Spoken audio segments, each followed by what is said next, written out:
Meus amados, quero convidá-los para nós fazermos a leitura no livro do profeta Ezequiel, capítulo 2.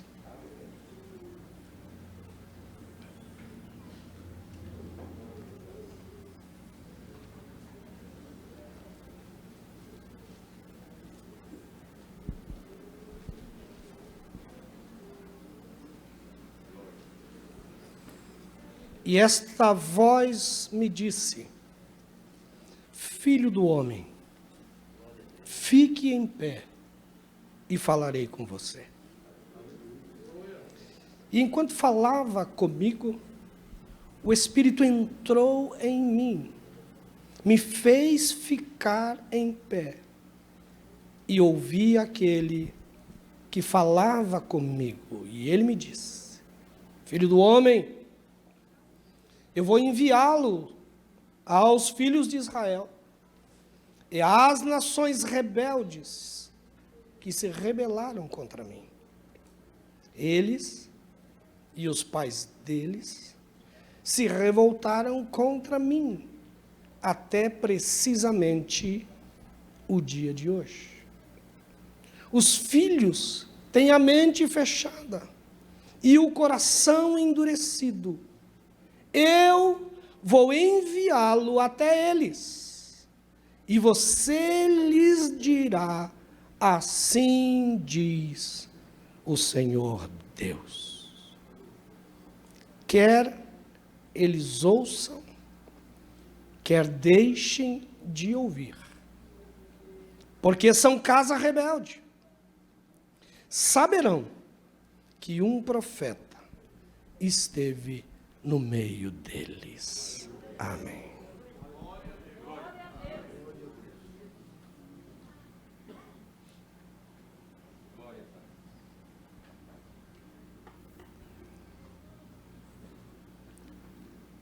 Amados, a situação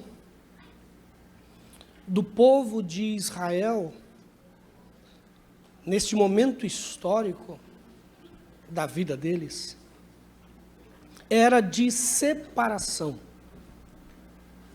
Parte da nação estava na Babilônia, vivendo um momento de exílio. Parte do povo ficara na terra, ficara em Jerusalém e nas demais regiões. E Ezequiel, ele fora levado então para a Babilônia. Ele foi levado na primeira deportação. Nós temos 3 deportações de pessoas para a Babilônia. E ele foi na primeira juntamente com aquele grupo onde estava Daniel e seus amigos.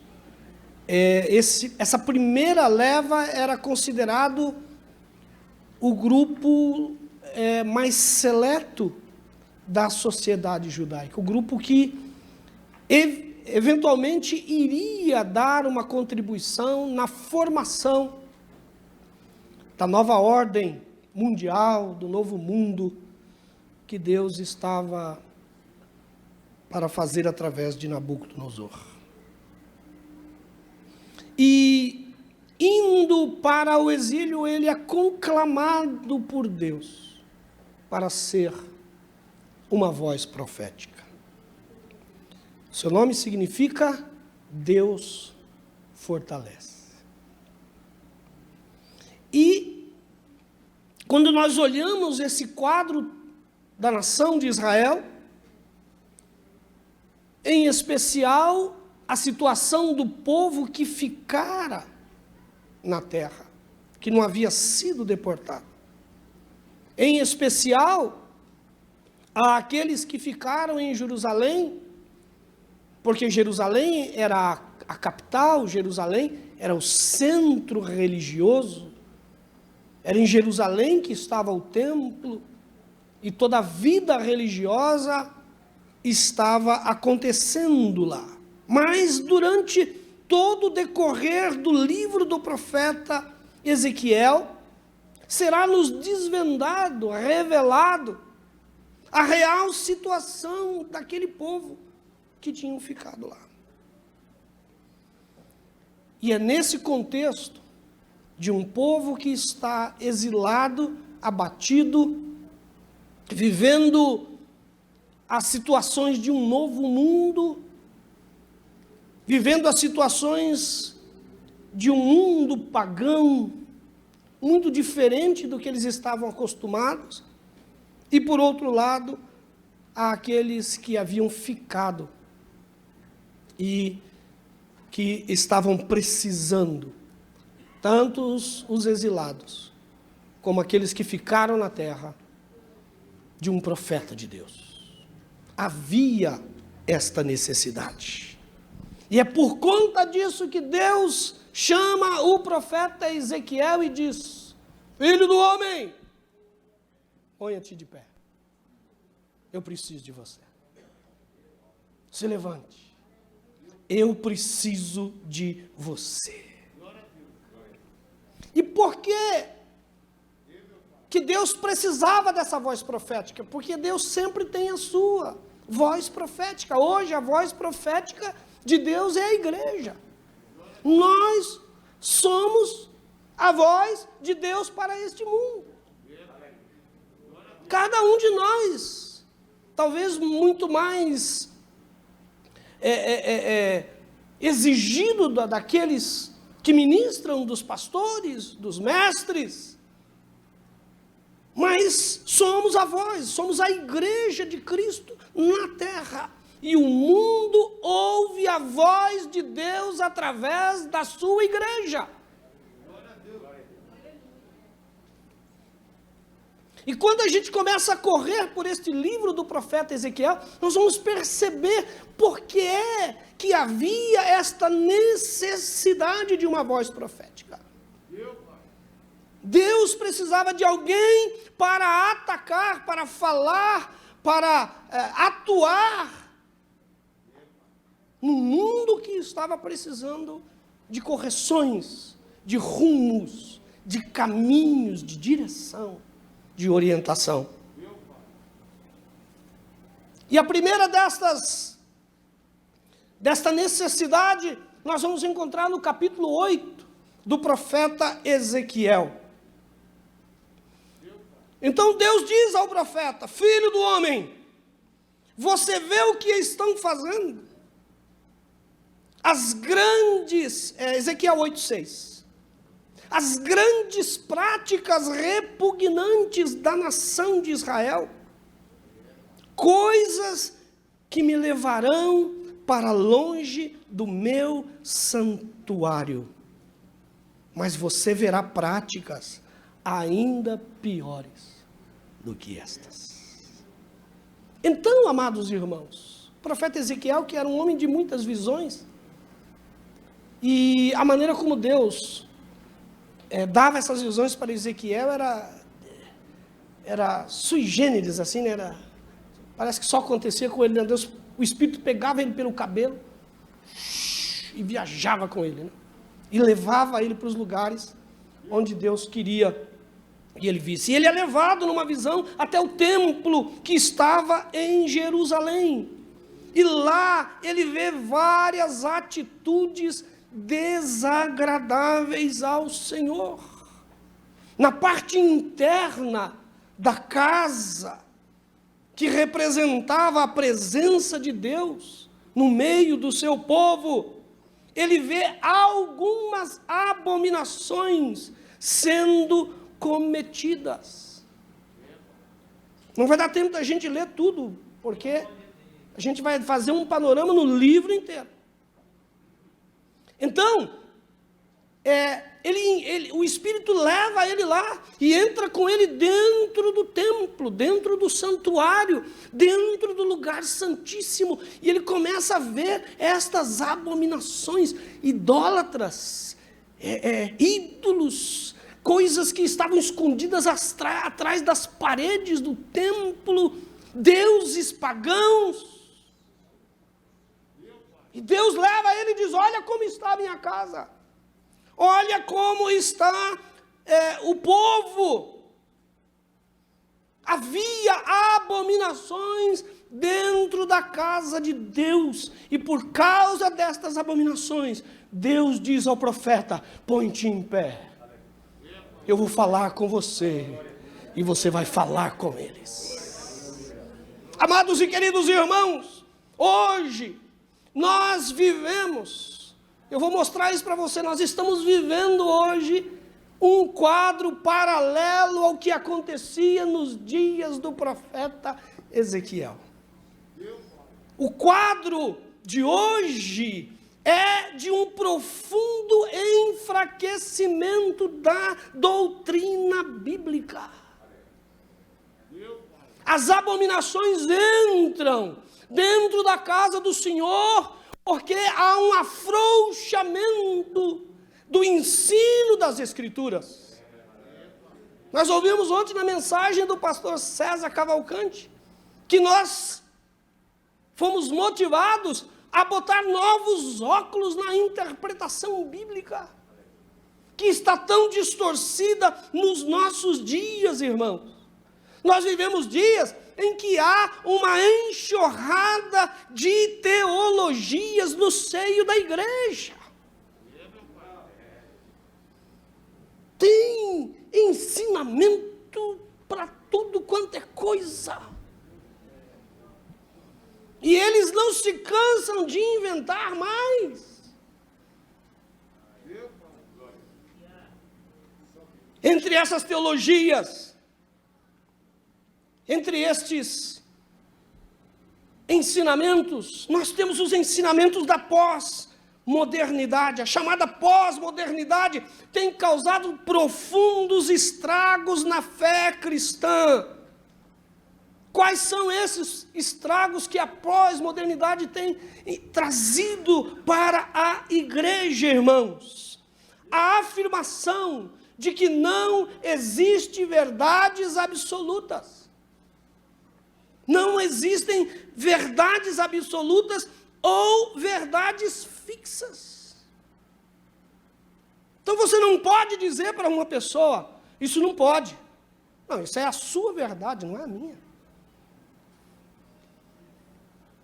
O mais estranho de uma frase que diz que não há absolutos é que essa frase é um absoluto.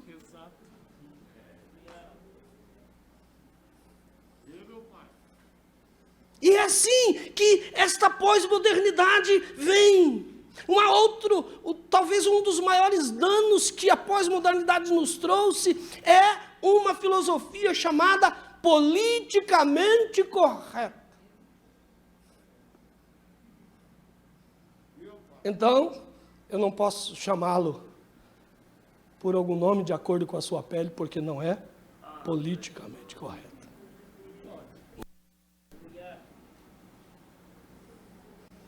Eu não posso emitir uma opinião acerca de um Superman gay, porque não é politicamente correto. E um jogador fez isso, perdeu o emprego.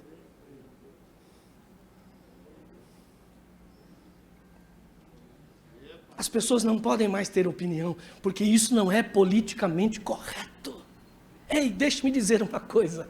Se existe uma coisa que o profeta não é politicamente correto.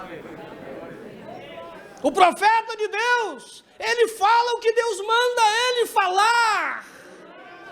Isto dando certo para ele, ou levando ele para a fornalha, ou para a cova dos leões, ou para a cruz, ou para onde quer que for. Ele é o profeta da sua geração, e ele vai clamar. Porque tem que ser a voz de Deus. Nós não podemos viver dias de uma igreja frouxa, que tem medo de falar a verdade de Deus. Nós somos a voz de Deus. Mas eu vou perder meu emprego. Perca o seu emprego, mas seja fiel a Jesus.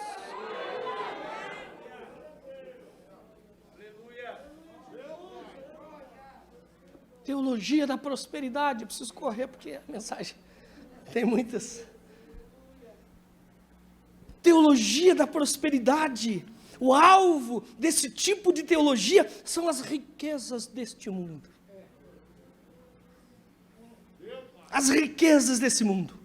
As suas cobiças. A saúde. A prosperidade financeira. Os milagres. É uma teologia que traz no seu bojo a mensagem de autoajuda. Única e puramente. Ontem nós ouvimos dizer assim, o Evangelho não está falando de você, não. O Evangelho está falando de Jesus. Ou do triunfalismo. Em especial, o triunfalismo financeiro. Dizem que viver com Deus é ser rico. Na verdade, eles chegam a afirmar o seguinte, que aquele que não conquista sucesso financeiro, ele não tem uma boa fé, a fé dele é muito fraca.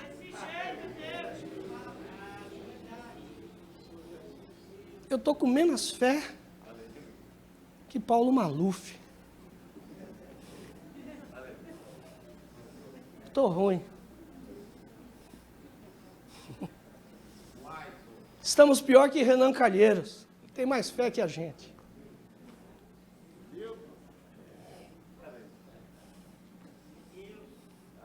Amados e queridos irmãos, eu me lembro de um grande pai da igreja, eu acho que foi Agostinho, se não me engano, que ele vai ao Vaticano e o Papa leva ele para as dependências da capela.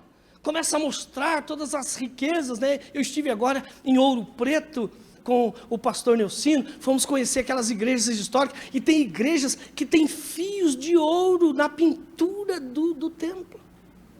Eles têm que tomar cuidado, porque tem nego que vai lá raspar. Ouro nas paredes, naqueles afrescos pintados com ouro. E ele mostra para ele as riquezas de Roma e diz para ele assim, olha, graças a Deus, não precisamos mais, ou já não podemos mais dizer, como Pedro e João, não temos ouro nem prata, porque hoje a igreja é rica, ela tem ouro e tem prata. E ele olhou para o Papa e diz assim, mas não podemos dizer a um paralítico, levanta e anda.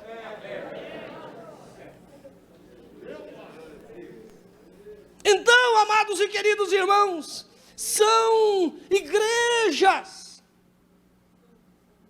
pregadores, pseudos pastores, que se utilizam de técnicas de marketing, técnicas de comunicação institucional, técnicas de indução psicológica, juntamente com uma boa análise ambiental para alcançar o seu público.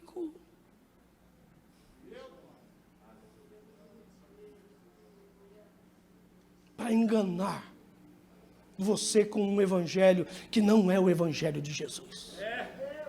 Não é nem evangelho. É verdade. Temos a teologia do sentimento.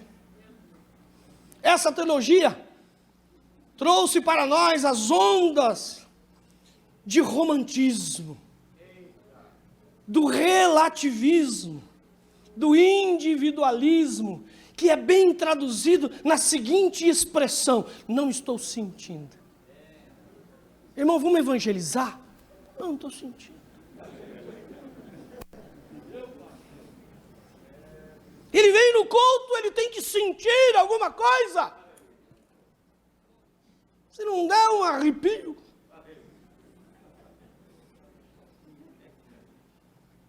Não é Deus que está falando? Espero que você esteja sentindo arrepios aí agora. Então, é uma questão de sentir, de sentimentalismo, é uma questão de ter uma experiência diferente. A palavra não vale se ela não passar por uma experiência. Um dos pregadores pregou aqui, acho que foi Marinelson, contou uma experiência que um dia aconteceu comigo. Eu estava mais ou menos naquele canto ali, perto daquela porta. Eu estava ali conversando com uns irmãos, entrou uma mulher, meio apavorada. Pastor, o senhor é pastor? Eu falei, sou pastor. Então ora por mim, pastor. Eu estou atribulado. Eu falei, calma, tá bom, vou orar por você. Pus a mão sobre ela, orei. Quando eu terminei de orar, ela disse, Deus falou alguma coisa com o senhor, mostrou alguma coisa? Não mostrou. Ô irmão, vem cá. Ela saiu procurando um outro. Eu fiquei decepcionado.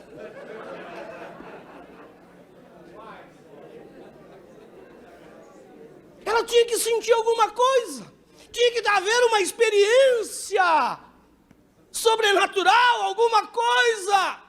Então essa teologia é uma teologia que vai em detrimento da razão, que vai em detrimento da doutrina, da palavra. Irmão, você não tem que sentir de pregar o evangelho. A Bíblia diz, ide, pregai, fazei discípulo de todas as nações, sentindo ou não.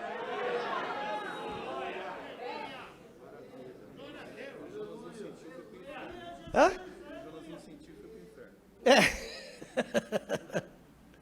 O Jonas não sentiu e depois ele ora e diz assim, do inferno clamei ao Senhor.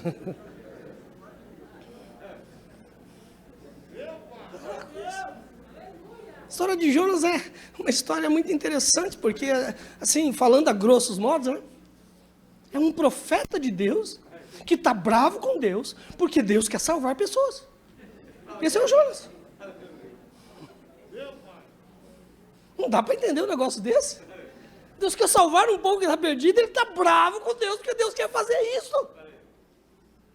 Por quê? Porque ele não sentia que aquilo era certo ou errado, ou não era correto na sua interpretação. Então, esta teologia tem levado muitos cristãos a uma subjetividade, a um misticismo às vezes. É a teologia que faz o indivíduo bater de porta em porta procurando um profeta que faça ele sentir arrepios no pelo do corpo.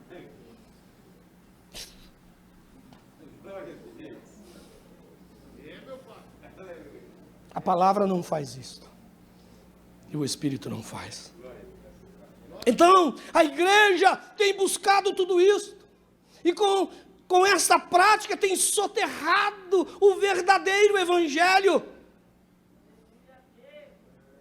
Abominação dentro da casa do Senhor. Ainda temos o problema da transgressão, da adoração. Perdemos o sentido e a noção do que é adorar. Então não é muito incomum nos nossos dias nós vermos ministros que a principal coisa no culto é a liturgia, não é Deus. Você não vem num culto para adorar a Deus, você vem num culto atraído pela liturgia, já começa no cartaz, culto pet. Umas fotos de uns cachorrinhos, culto pet, vou levar meu cão na adoração. Quem vai pregar? O pastor alemão.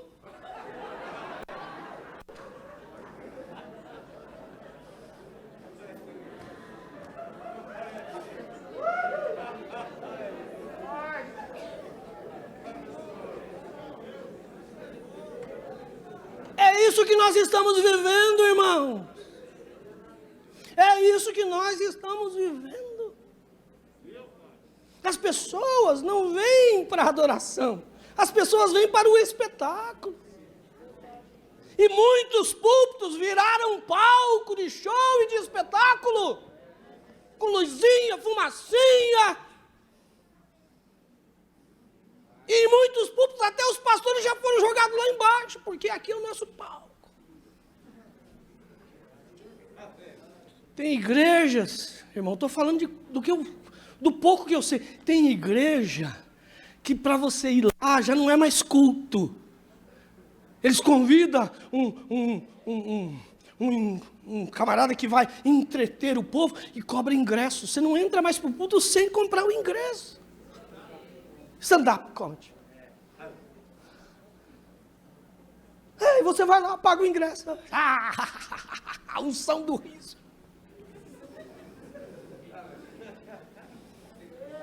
Tudo bem. Eu não sou contra isso, não. Só que isso não é culto. Culto é adoração. Adoração a Ele.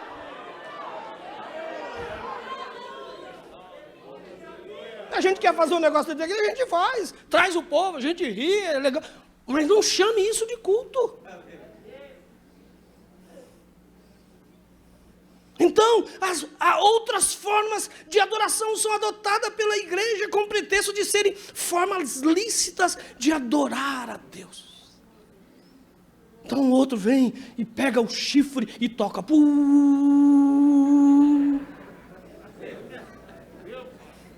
dia eu estava aqui na igreja e o irmão falou assim: pastor, eu conheço um amigo meu, ele toca chofar. Eu posso trazer ele para tocar chofar? Chofar é o chifre lá, do carneiro. Eu posso trazer ele para tocar chofar aqui na igreja? Para quê? Para chamar o Espírito Santo? Não precisa não. O Espírito está aqui. Porque a Bíblia diz: onde estiver 2 ou 3, o Espírito está no nosso meio. O Espírito Santo está aqui. A gente não precisa de chifre nenhum para chamar o Espírito. Isso são coisas que vão sendo criadas e inventadas. Abominações na casa do Senhor. Capítulo 10. O afastamento da glória de Deus. Ezequiel 10:4 diz: então a glória do Senhor, olha só as consequências. Abominação na casa do Senhor, qual é a consequência? Então a glória do Senhor levantou-se de cima dos querubins, lá na arca do concerto, no lugar santíssimo, e moveu-se para a entrada do templo. A nuvem encheu o templo. O pátio foi tomado pelo resplendor da glória do Senhor. Não é glória a Deus, irmão. Você não entendeu o que está acontecendo aqui. A glória está indo embora. É a glória do Senhor. Ela ficava lá no lugar santíssimo. Tinha a arca da aliança. Tinha uma tampa sobre a arca que chamava-se propiciatório. Tinham 2 querubins com as asas voltadas um para os outros, e entre a face, não tem um salmo que diz que Deus habita entre os querubins? Ele está se referindo, a nuvem descia, e ela ficava entre a face dos querubins, ali estava a glória de Deus. O profeta está dizendo, a glória saiu de lá, e já foi para a porta de saída. Ela estava lá entre os querubins, e ela, na visão do Ezequiel agora, ela começa a sair, a glória se eleva dos querubins, e ela vai para a entrada da casa, Ezequiel 10:4, e a glória depois, ela sai da porta do templo, Ezequiel 11, 22 e 23, e se coloca sobre um monte, ao oriente da cidade, ela está indo embora. Deus está dizendo a Ezequiel, que a glória dele está indo embora desta igreja que estava lá. Hoje não é diferente, irmãos. Nós temos perdido esta glória de Deus. Temos perdido a glória de Deus. Já não temos mais sinais. Já não temos mais milagres. Os tais sinais e prodígios desapareceram da igreja. O testemunho de vida, aquele testemunho que era acostumado, né, o camarada ficava de olho em você e dizia, você é crente, né? Irmãos, um dia eu fui comprar o carro, ia trocar meu carro, e eu fui numa loja, e preenchi a ficha. Na hora de preencher a ficha, o camarada disse assim, qual é a sua profissão? Eu disse, sou pastor. Eu disse, não vai ser aprovado. Eu falei, por quê? Não, financeira não está aprovando ficha de financiamento para pastor. Eu fiquei com vergonha. Envergonhado. De saber que a igreja está perdendo o seu testemunho. Está perdendo a glória de Deus na sua vida. Porque a vida de muitos da igreja se tornou fraca, corrompida. Tem gente aí, irmãos, eu lembro que há alguns anos atrás tinha uma mulher, uma senhora, que se dizia crente, que se dizia cheia do Espírito Santo, fazia um programa na televisão que se chamava assim, Na Cama, com o nome dela. E ela deitava numa cama. E o convidado deitava na cama com ela, e ela era cheia do Espírito.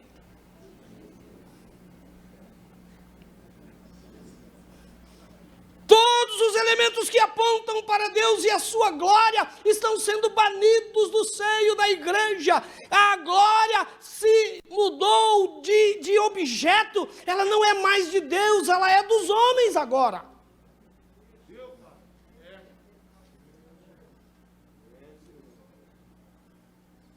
Como dizia o Theo, né, Jaime? Glória a mim. Glória a mim, glória a mim. Tem gente que está aí assim, glória a mim. Todos os elementos apontam para este banimento da glória de Deus do seio da igreja. E isto acontece não só hoje, nem nos dias de Ezequiel. Em períodos da história, nós vamos ver isto. Se a gente voltar lá para os dias de João Batista, sabe o que acontecia lá nos dias de João Batista? A Bíblia diz que tinha 2 sumos sacerdotes, Anás e Caifás. Mas não podia existir 2 sumos sacerdotes, era um só. Então, existia 2, eles viviam assim, não, um ano você fica de primeiro, eu fico de segundo, depois eu fico de primeiro e você fica de segundo, e nós vamos levando o negócio bagunçado desse jeito. Sabe o que aconteceu? Deus parou de falar no templo, Deus parou de falar na igreja, e a voz de Deus mudou lá para o deserto, às margens do Jordão, na boca de um profeta chamado João Batista, que disse: eu sou a voz. Eu sou a voz que clama no deserto. Deus mudou de endereço, irmão. Quando Jesus cura um homem cego de nascença, ele faz barro, nos faz, naquela ação de Jesus, é como se eles nos levassem lá no Éden, quando Deus fez barro, fez o homem. Jesus faz barro, passa nos olhos do homem, e diz: vai ao tanque, lave. Ele foi ao tanque, quando ele lavou, ele tinha olhos, e olhos que enxergavam. Aquilo virou um rebuliço, irmão. O que a igreja fez? A igreja instaurou uma CPI investigatória. E começou a chamar as testemunhas. Você conhece esse cego aí?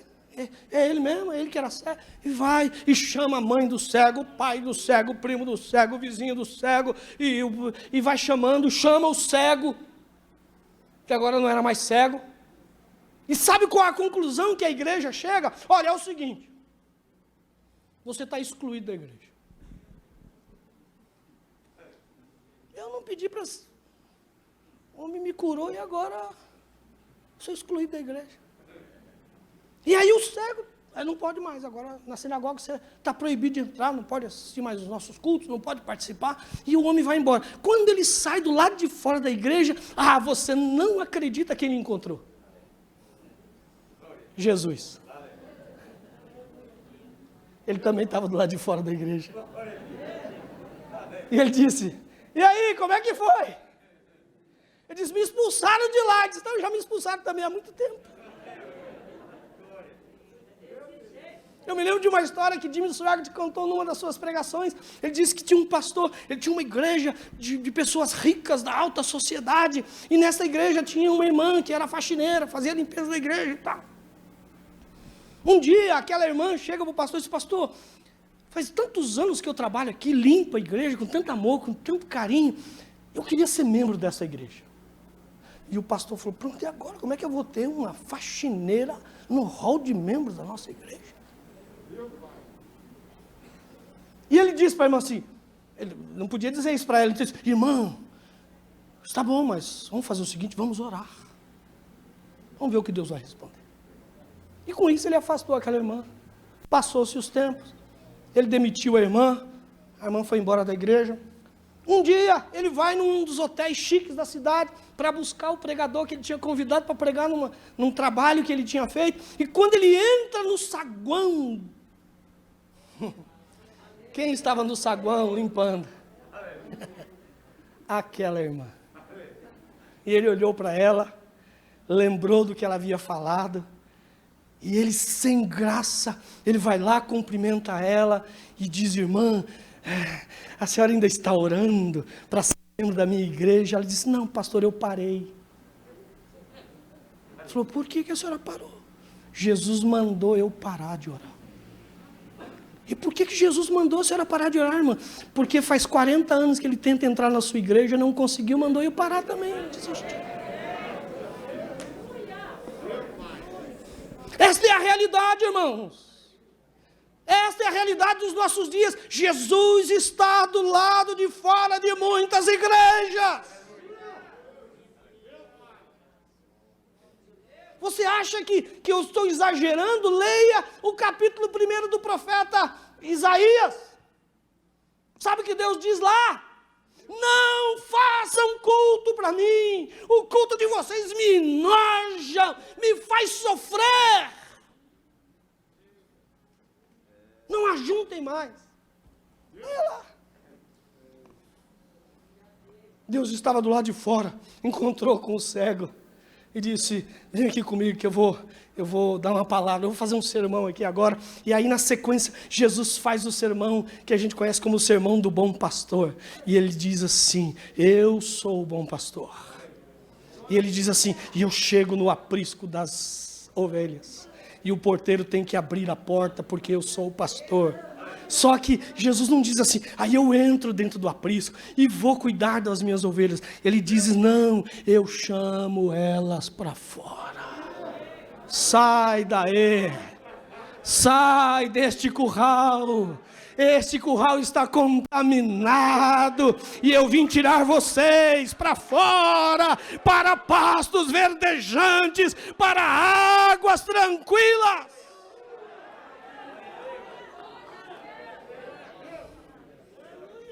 O humanismo tem se alastrado através da teologia. O humanismo tem entrado na igreja através da música. Eu faço, eu aconteço, eu não sei o quê. Você não faz nada. Quem faz é Jesus. E Jesus faz, e tem muita gente levando crédito para Jesus, João. O camarada vai lá, ora, repreende a enfermidade, Jesus cura, o cara bota no jornal aqui, tem um cara que cura. Começa até a cobrar para curar.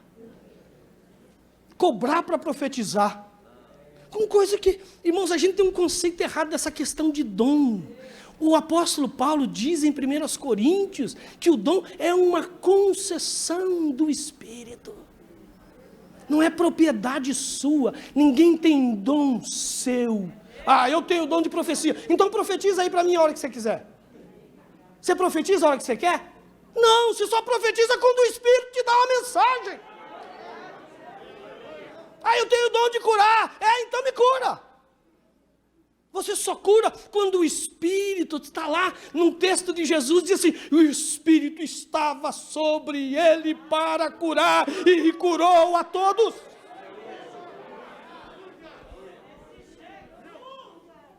É uma manifestação do Espírito em nós. E quando o Espírito se manifesta, o dom opera. Quando o Espírito não manifesta, irmão, nem a pregação dá certo.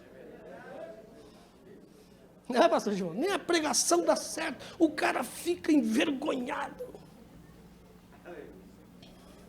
Capítulo 11.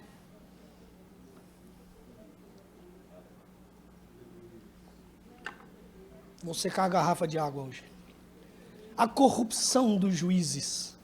Ezequiel 11, 5 e 6. Então o Espírito do Senhor veio sobre mim e mandou-me dizer: assim diz o Senhor, é isto que vocês estão dizendo, ó nação de Israel. Mas eu sei em que vocês estão pensando. Vocês mataram muita gente nessa cidade, encheram as suas ruas de cadáveres. A mensagem agora vai mais longe. A mensagem vai a um povo que maquina perversidade. A mensagem chega a um povo que só dá mau conselho. E Deus está determinando a morte destes juízes. Juízes, agora, irmãos, a voz da igreja sai dela e começa a ir para os tribunais. Sabe o que Deus está dizendo? Que nós estamos constituídos como igreja para falar a estes juízes, assim diz o Senhor.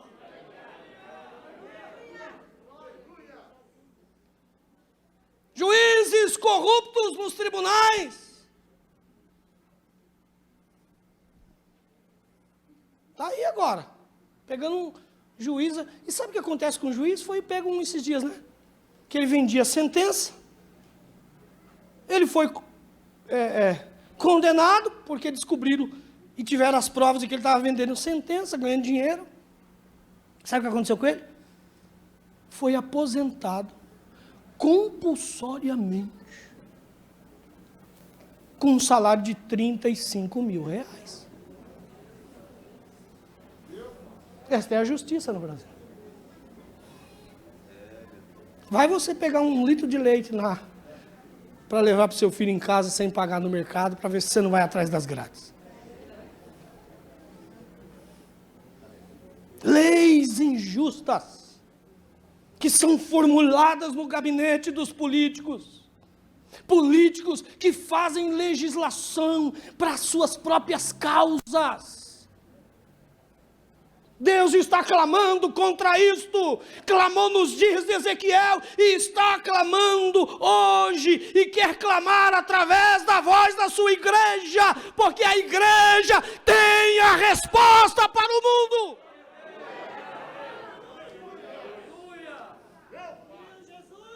E ele está dizendo, vai lá e diga, assim diz o Senhor. Você não pode mais se comportar assim.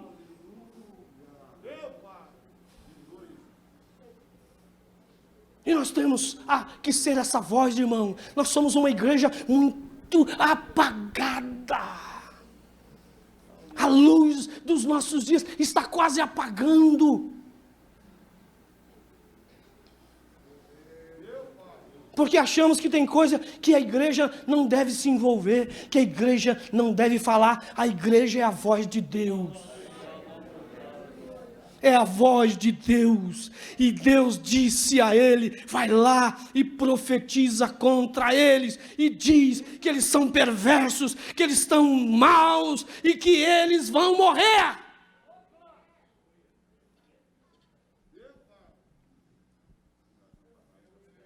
E se nós não falarmos, Deus vai levantar pedras em nosso lugar. E tem crente que quando alguém está clamando, quando o profeta está clamando e falando aí, mesmo que seja nas redes sociais, ainda vai lá criticar. Deixa falar, Deus está mandando, e ele está tendo coragem. Deixa falar, é a voz de Deus que está clamando.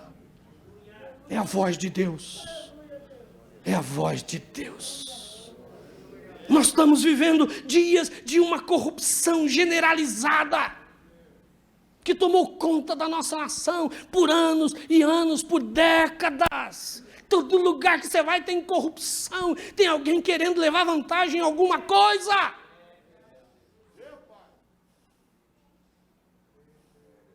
Nós estamos agora com um Senado paralisado, porque alguém quer levar vantagem em alguma coisa. O que eu vou ganhar para pautar aqui? A sabatina do crente aí que vai para o Supremo. Não, comigo não tem acordo. Então tá bom, vou sentar aqui também, não sabatina, o homem não vai para frente. O que o meu partido vai alegar para votar nesse projeto aí? Essa é a corrupção dos nossos dias. Alguém tem que clamar. porque Deus exige isso daquele que é profeta.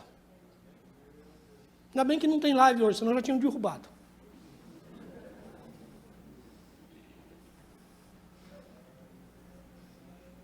Capítulo 13. Ezequiel 13:2. Filho do homem, profetiza contra os profetas de Israel, que estão profetizando agora, e diga àqueles que estão profetizando pela sua própria imaginação: ouçam a palavra do Senhor. Havia nos dias de Ezequiel profetas falsos, com visões falsas, com adivinhações, com mentiras nos lábios, e diziam ainda que era o Senhor que estava falando, e Deus diz ao profeta: eu não estou falando na boca deles.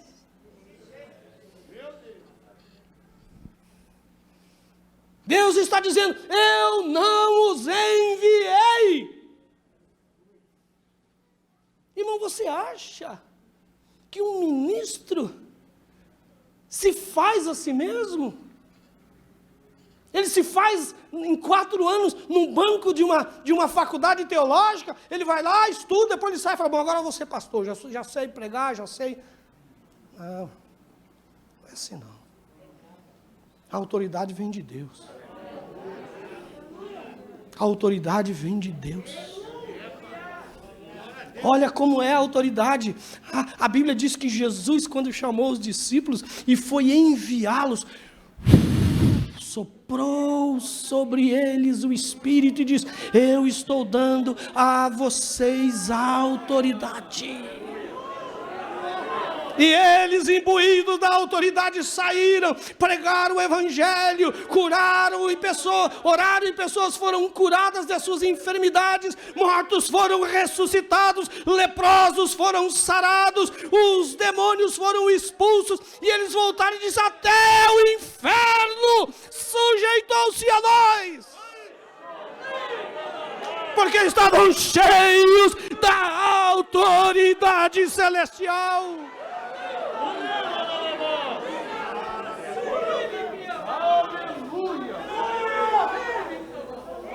E como é que a autoridade chegou até nós? Ela chegou através deles, porque aqueles que receberam a autoridade de Jesus, agora eles impõem as mãos sobre os outros. E o apóstolo Paulo diz a Timóteo: não despreze o dom que você recebeu, quando os apóstolos impuseram as mãos sobre você e lhe transferiram a autoridade do céu.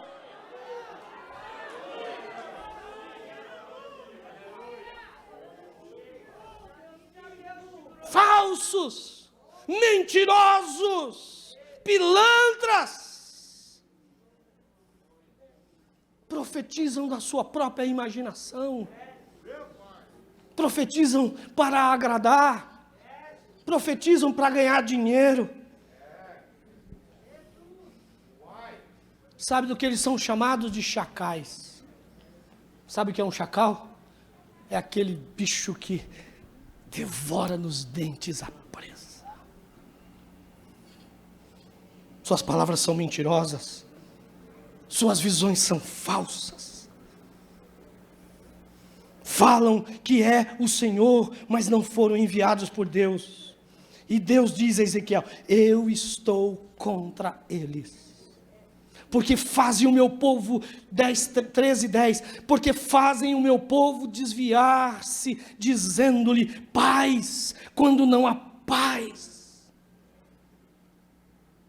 E quando você diz paz em tempo de guerra, você vai fazer com que a pessoa construa um muro frágil.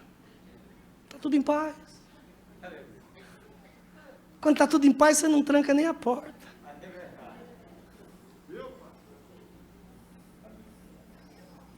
Então, amados irmãos, estamos vivendo o dia de profetas falsos, reveladores de mistérios. O último que apareceu aí diz que a Bíblia tem que ser atualizada, porque tem uma comunidade na igreja dele que precisa que a Bíblia seja ajeitada para encaixá-los. A Bíblia não vai se encaixar a ninguém. Se você quer ser salvo, se você quer ir para o céu, se você quer servir a Jesus, você tem que se encaixar nela.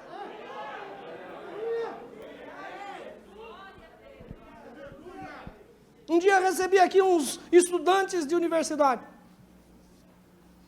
Vieram fazer uma entrevista comigo. Eu não perguntei o que era. Acho que eu fiquei empolgado que eu ia ser entrevistado. Eles chegaram no gabinete. A gente pode filmar? Pois não. Montaram o tripé, ligaram a câmera. Pastor, nós viemos aqui saber qual é a posição da igreja com relação ao homossexualismo.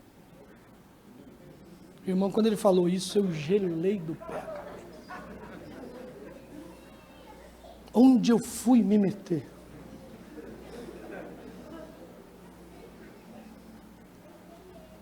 Ele falou, nós já fomos aos padres, já fomos aos rabinos, já fomos aos imãs, e agora nós queremos saber qual é a posição da igreja evangélica. Mas sabe aquele momento que o Espírito, lembra que Jesus falou, ele vai colocar a palavra na sua boca. Na hora que você precisa defender a fé, você não vai ficar apertado. O Espírito vai colocar a palavra na sua boca. E eu, sem pestanejar, disse assim, a igreja não tem posição nenhuma. Aí quem assustou foi ele. Eu já reverti o negócio. Não, a igreja não tem posição nenhuma. Não, como não tem posição? Já vimos a posição das demais religiões, a igreja tem que ter uma posição. A gente sabe que a igreja tem. Tipo assim, a gente só quer que o Senhor confirme. Senão a igreja não tem posição. A igreja segue o que a Bíblia diz. Não é posição nossa, não. A ideia não é nossa. Nós não criamos pecados, não. É a Bíblia que diz o que é pecado. Aí disse, não, mas a gente já foi lá, e o rabino diz que essas palavras lá no hebraico não querem dizer mais ou menos isso e tal. Eu disse, então tá bom, vamos para o Novo Testamento. Abri Romanos capítulo 1 e comecei a ler para ele. Ele disse, onde que está escrito isso? Eu falei, está aqui na Bíblia. Virei.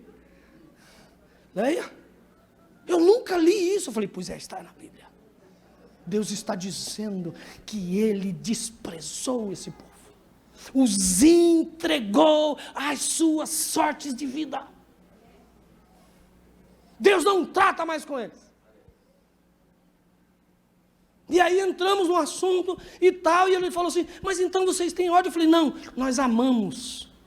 Vamos fazer o seguinte, vamos parar essa entrevista hoje, vamos marcar para daqui 20 dias, 30 dias, quantas pessoas que viveram esta vida e foram transformadas para o Evangelho, você quer que eu traga aqui na próxima entrevista? 50? 100? Marca o dia, eu vou juntar eles e você vai ouvir o que o Evangelho pode transformar.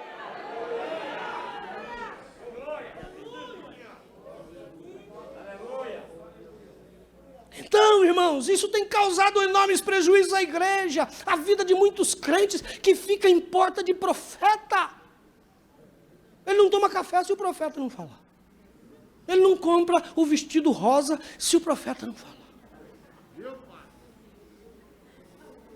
Uma vez eu estava num gabinete de um pastor, ele disse, pastor, até a cirurgia que o irmão ia fazer lá no hospital, me ligaram para eu autorizar. Faz ou não faz, pastor?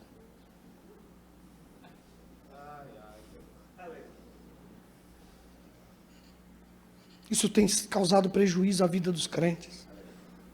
E muitos desses são motivados por interesses financeiros. Unções. Uma hora é unção disto, outra hora é unção daquilo, é unção do dente, é unção do riso, é unção do cachorro, é unção do urso selvagem.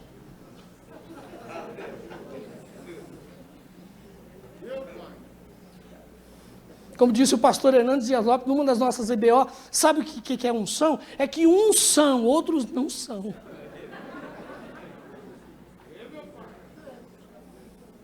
Decretos, agora tem a lei dos decretos. Eu sou apóstolo e eu decreto que esse ano, eu não sei como é que decretaram o ano de 2020, 2021, o ano da prosperidade, o ano da bênção, o ano da saúde, a pandemia veio. Matou. Eu vou embora o povo. Não, a praga não vai chegar na sua tenda. Chegou e levou mesmo. Decretos. Homens decretando no lugar de Deus. Isso é humanismo. Ezequiel 19:1 diz: levante um lamento pelos príncipes de Israel. Os líderes haviam se afastado de Deus, levaram o povo a se afastarem também, e por isso perderam o seu reinado e foram levados para o cativeiro. Foi o ano de Isaías? 2020 foi o ano de Isaías. Eu vi o Senhor, foram os que morreram, né? Eu vi o Senhor. Foi ver o Senhor.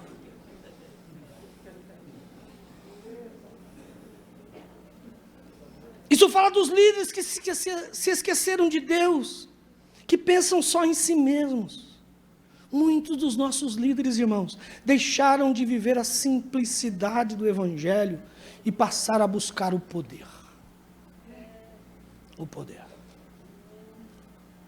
Há não poucos anos aí, nós tivemos um racha na nossa convenção, a disputa pelo poder.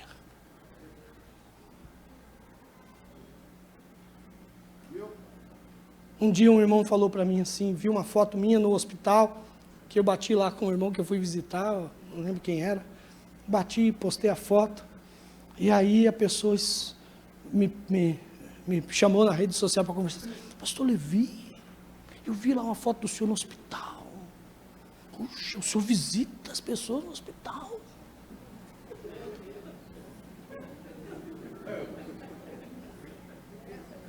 Eu disse, eu visito, é o trabalho de um pastor.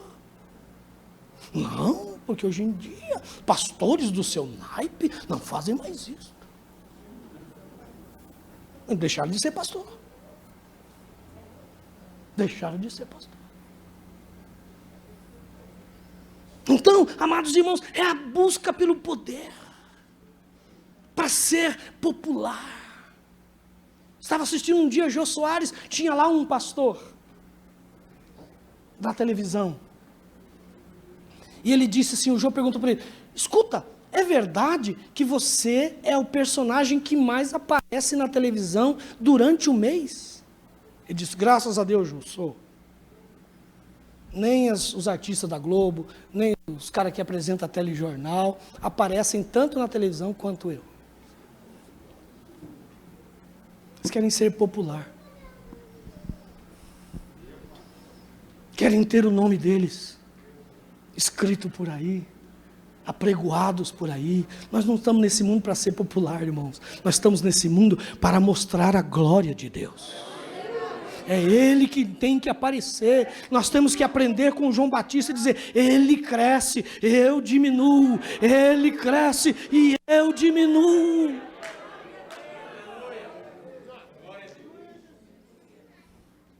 E nós temos que clamar contra isso. Capítulo 22, os pecados gerais da nação de Israel. Havia derramamento de sangue, práticas de idolatria, desprezo pelos pais, opressão ao estrangeiro, ao órfão, à viúva. Havia os caluniadores, os praticantes de atos lascivos como adultério e incesto. Existiam também os que aceitavam suborno, emprestavam a juros e obtinham ganhos injustos, extorquindo o próximo. O povo se corrompe quando não há orientação da palavra de Deus. E o que mais nós temos hoje é a escassez da verdadeira palavra de Deus. E quando não há a verdadeira palavra, o povo, ele cai. O povo comete pecados sem que haja arrependimento. A nação está contaminada com a violência, com o desrespeito à ética, com o desrespeito à família, com o desrespeito aos princípios elementares de convivência no meio social. Tudo é relativismo. Pecados são tolerados como uma escolha pessoal de vida. Eu quero viver assim. E você não pode dizer que a opção que ele fez é errada. Porque errado e certo é relativo.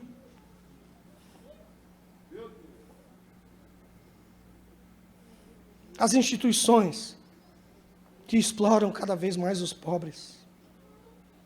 Capítulo 34, versículo 2, agora eu estou correndo para nós terminarmos. Filho do homem, profetize contra os pastores de Israel, profetize e diga-lhes, assim diz o soberano, o Senhor, ai dos pastores de Israel, que só cuidam de si mesmos, acaso os pastores não deveriam cuidar do rebanho?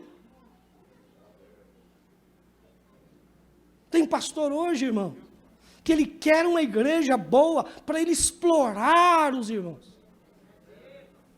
arrancar a lã das ovelhas. Cuidam de si mesmo e não do rebanho, não fortalece a fraca, não cura a doente, não trazem de volta a desviada, dominam sobre elas com dureza e brutalidade. Quem manda aqui sou eu.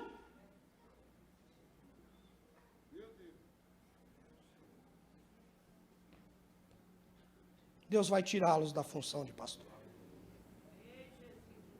Porque eles estão pensando em si mesmos e não no rebanho. Estão buscando seus próprios interesses e comodidades. Estão em busca de uma vida fácil, regaladas por riquezas e conforto. Enquanto isso, o rebanho está à mercê dos lobos cruéis que diariamente atacam o rebanho e se tornam vítimas deles.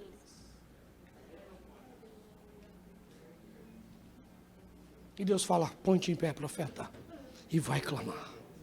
E vai dizer, assim diz o Senhor. Até para os pastores, assim diz o Senhor. Assim diz o Senhor, assim diz o Senhor. E quando Ezequiel ouve tudo aquilo, ele olha para Deus e diz assim, mas Senhor, o Senhor mesmo disse aí que eu sou filho do homem. E filho do homem era um título usado na Bíblia. Esse título aparece na Bíblia por 93 vezes. E ele enfatiza a unidade e a identidade do profeta com o seu povo. Filho do homem é uma expressão que visa retratar a condição humana do profeta. É como se ele está dizendo assim, eu sou um mero mortal. Ao chamá-lo assim, Deus está afirmando e concorda com o profeta, que certamente lhe diz, Senhor, eu sou um homem pecador, eu sou um homem fraco, como posso ser a voz, como posso ser essa atalaia, se eu sou um filho do homem, com todos os meus pecados e imperfeições, mas eu quero te dizer nesta noite, Deus sabe disto. Deus sabe que eu e você somos filho do homem. Deus sabe e conhece as nossas fraquezas. Deus conhece a condição humana, mas aprove a Deus fazer a obra dele nesta terra através daquilo que é imperfeito. Através daquilo que é imperfeito, Ele quer simplesmente que o homem seja o seu grande instrumento, o instrumento da expansão do reino de Deus sobre a terra. Deus conhece a minha e a sua limitação, Deus conhece a nossa pouca força, mas Ele quer trabalhar com nós. Foi a escolha dele. Ele diz, você é filho do homem, mas levanta, eu vou falar com você. Você é imperfeito, você não pode, você não tem força, mas levanta, é você, é você, é você, é você, é você.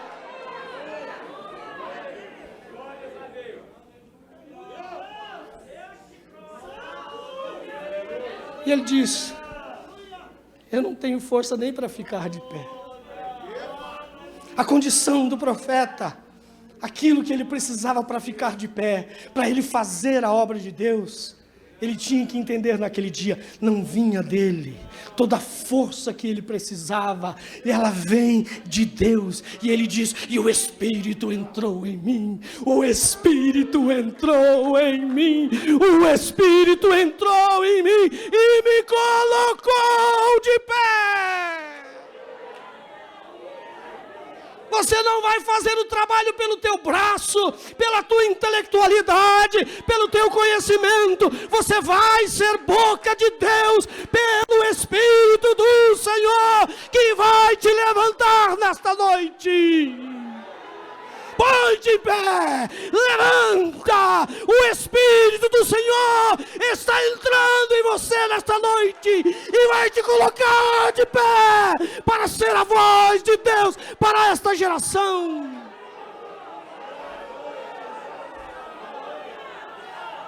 É o Espírito do Senhor.